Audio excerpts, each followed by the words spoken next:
الحمد لله رب العالمين والعاقبة للمتقين ولا عدوان إلا على الظالمين والصلاة والسلام على سيدنا محمد وعلى آله وصحبه أجمعين. اللهم أنزل عليه الرحمة والرضوان وأمدنا بأسراره في كل وقت وآوان. Ya Allah, kurniakanlah ke atas Syekh Abdul Qadir Jailani rahmat dan keridaan-Mu, dan berilah kami pertolongan dengan sebab rahsia-rahsia beliau pada setiap masa dan ketika. Bahagian pertama riwayat hidup Syekh Abdul Qadir Jailani qaddasallahu sirr. Sudah menjadi sunnatullah apabila seorang hamba akan diberikan ujian dan cubaan oleh Allah Subhanahu wa taala dalam hidupnya. Ujian yang ditimpakan kepada hamba-Nya tidak lain adalah sekadar untuk menguji sejauh mana cinta seorang hamba kepadanya. Ujian tersebut demikian pernah ditimpa pada diri Rasulullah sallallahu alaihi wasallam dan para nabi dan rasul sebelumnya. Rasulullah sallallahu alaihi wasallam telah bersabda, "Inna Allah Ta'ala idza ahabba 'abdan ibtalahu fa in sabara ijtabahu fa in radiya istafahu." Yang bermaksud, apabila Allah Subhanahu wa taala mencinta seorang hamba, nescaya akan diujinya. Kalau orang itu sabar, nescaya dipilihnya. Dan kalau ia reda, nescaya menjadi orang pilihannya. Begitu juga ujian dan dugaan telah ditimpa kepada Syekh Abdul Qadir Jailani qaddasallahu sirra, yang merupakan kekasih Allah. Telah diriwayatkan bahawa pada suatu hari ketika Tuan Syekh sedang berada di tengah-tengah hutan tanpa makanan dan minuman untuk waktu yang lama, kemudian di langit dan turunlah. Lalu Tuan Syekh meredakan dahaganya. Ketika itu muncullah sebuah lembaga terang di langit dan berseru kepada Tuan Syekh, "Akulah Tuhanmu, kini ku halalkan bagimu segala yang haram." Tuan Syekh berucap, "Aku berlindung kepada Allah daripada godaan syaitan yang terkutuk." Lembaga itu pun segera pergi dan terdengar berkata, "Baiklah Abdul Qadir, kamu telah menyelamatkan dirimu dengan keluasan ilmumu." Tuan Syekh pun menjawab, "Enyahlah kamu dari sini wahai syaitan. Jangan kau goda aku. Bukan kerana ilmuku, tetapi kerana rahmat Allah lah aku selamat dari perangkapmu." Kisah ini menyajikan akan dua pengajaran. Yang pertama, ia dikaitkan dengan perjuangan seorang wali Allah dalam melawan kebanggaan akan ilmu selepas digoda oleh syaitan. Yang kedua, ia dikaitkan dengan perjuangannya dalam melawan kesulitan-kesulitan yang menghalangi seseorang dalam perjalanan ruhaniyahnya. Sifat berbangga akan ilmu diri sendiri dan suka mengejar akan kesenangan hidup merupakan kelemahan terakhir yang ditinggalkan seorang yang saleh. Setelah mengatasi dua musuh rohani inilah, maka seseorang itu layak. Dan ternyatalah Syekh Abdul Qadir Al-Jailani qaddasallahu sirra telah berjaya mengatasinya. Demikian inilah orang yang mewarisi sifat-sifat murni dari para nabi, para rasul dan orang-orang saleh. Mereka bersyukur atas nikmat-nikmat yang diberi dan mereka bersabar atas hal-hal yang menyakitkan. Mereka kemaksiatan dan telah melakukan ketaatan serta pelihara batas-batasnya. Apabila datang kemudahan, mereka bersyukur, dan apabila datang kesempitan, mereka minta pertolongan daripada Allah Subhanahu wa taala, kerana Allah tidak akan menganiaya hamba-hambanya. Allahumma anshur nafahatir ridwani alaih wa amiddana bi asrarihi allati awda'taha ladaih. Bahagian kedua antara kata-kata Syekh Abdul Qadir Jailani qaddasallahu sirra.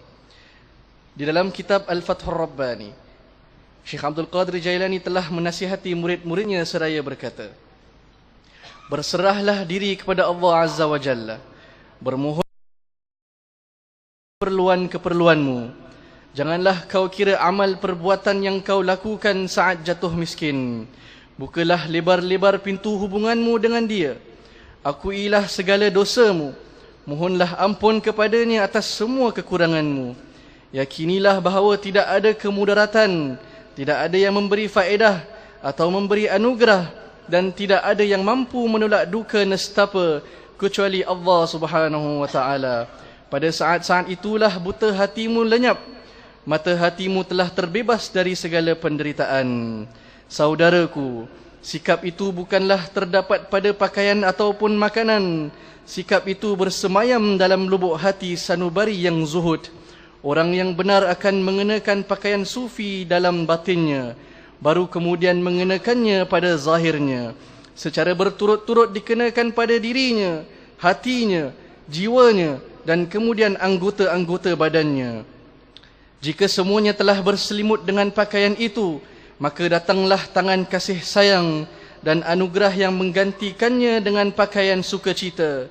Siksaan berganti dengan kenikmatan, kemarahan berganti dengan kesenangan, kekhawatiran berganti dengan ketenteraman, jauh berganti dengan dekat, dan fakir berganti dengan yang kaya. Wahai saudaraku, kamu diciptakan bukanlah untuk kekal dan bersenang-senangan di dunia. Maka ubahlah apa-apa yang dibenci oleh Allah yang ada padamu, kerana kamu telah menerima untuk taat kepada Allah dengan ucapan La ilaha illallah. Ucapan ini tidaklah berguna bagimu sehingga kamu melengkapinya dengan sesuatu yang lain. Iman adalah perkataan dan amal, yang mana iman itu tidak diterima dan tidak memberi manfaat kepada kamu apabila kamu menghadap dengan kemaksiatan, kesalahan dan menentang Allah. Bukti pengakuan ini adalah mengikuti perintah-perintah dan menjauhi larangan-larangan Allah, sabar terhadap ujian dan berserah diri kepada takdir. Apabila kamu mengamalkan amalan ini, maka amalan itu tidak diterima dari kamu kecuali dengan ikhlas kepada Allah.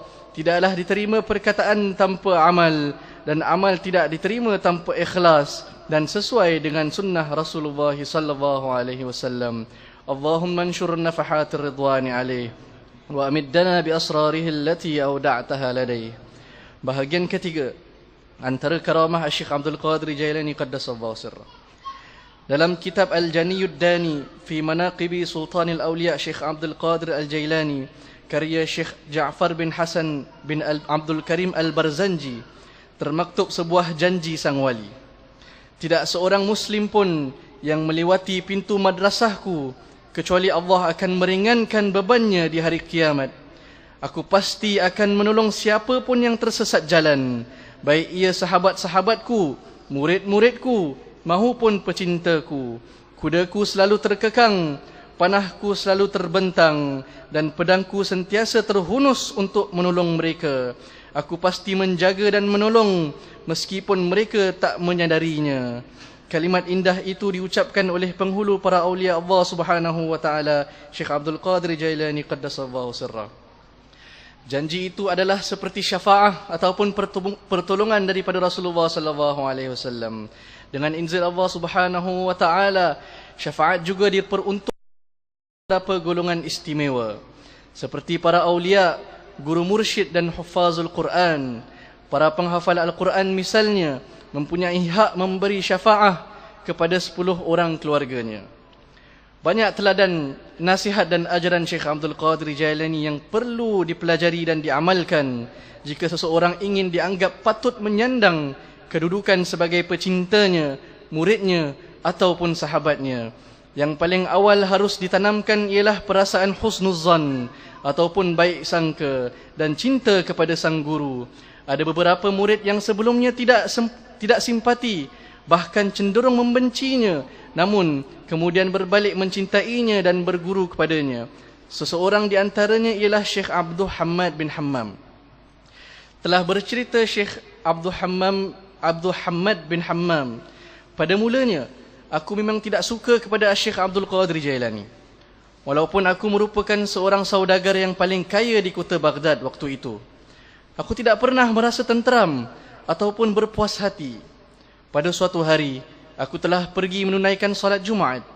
Ketika itu, aku tidak mempercayai tentang cerita-cerita karamah yang dikaitkan pada Syekh Abdul Qadir Jailani. Sesampainya aku di masjid itu, aku dapati beliau telah ramai dengan jamaahnya. Aku mencari tempat yang tidak terlalu ramai dan kudapati betul-betul di hadapan mimbar. Dikala itu, Syekh Abdul Qadir sahaja mulai untuk khutbah Jumaat. Ada beberapa perkara yang disentuh oleh Syekh Abdul Qadir Jailani yang telah menyinggung perasaanku. Hendak buang air besar. Untuk keluar dari masjid itu memang sukar dan agak mustahil, dan aku dihantui perasaan gelisah dan malu. Takut-takut aku buang air besar di sana di depan khalayak ramai.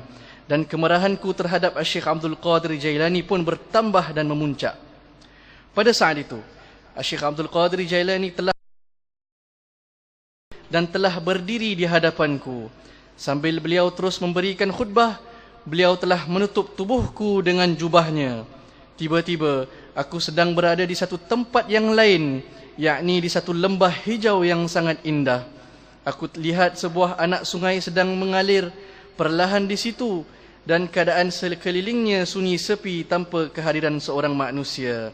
Aku pergi membuang air besar. Setelah selesai, aku mengambil wuduk. Apabila aku sedang niat untuk pergi bersolat, dan tiba-tiba diriku telah berada di tempat semula di bawah jubah Syekh Abdul Qadir Jailani. Dia telah mengangkat jubahnya dan menaiki kembali tangga mimbar itu. Aku sungguh-sungguh merasa terkejut, bukan kerana perutku sudah merasa lega, tetapi juga keadaan hatiku. Segala perasaan marah, ketidakpuasan hati dan perasaan-perasaan jahat yang lain semuanya telah hilang. Selepas salat Jumaat berakhir, aku pun pulang ke rumah. Di dalam perjalanan aku menyadari bahawa kunci rumahku telah hilang, dan aku kembali ke masjid untuk mencarinya. Begitu lama aku mencari tetapi tidak aku temukan. Terpaksa aku menyuruh tukang kunci untuk membuat kunci yang baru. Pada keesokan harinya, aku telah meninggalkan Baghdad dengan rombonganku kerana urusan perniagaan. 3 hari kemudian, kami telah melewati satu lembah yang sangat indah. Seolah-olah ada satu kuasa ajaib yang telah menarikku untuk pergi ke sebuah anak sungai. Barulah aku teringat bahawa aku pernah pergi ke sana untuk buang air besar. Beberapa hari sebelum itu, aku mandi di anak sungai itu. Ketika aku sedang mengambil jubahku, aku telah temukan kembali kunciku yang rupa-rupanya telah tertinggal dan telah tersangkut pada sebatang dahan di situ. Setelah aku sampai di Baghdad, aku menemui Syekh Abdul Qadir Jailani qaddasallahu sirrah dan menjadi anak muridnya. Allahumma anzil alaihi rahmata wa ridwan wa amiddana bi asrarihi fi kulli waqtin wa awan. Ya Allah, kurniakanlah ke atas Syekh Abdul Qadir rahmat dan keridaan-Mu, dan berilah kami pertolongan dengan sebab rahsia-rahsia beliau pada setiap masa dan ketika. Assalamualaikum warahmatullahi wabarakatuh.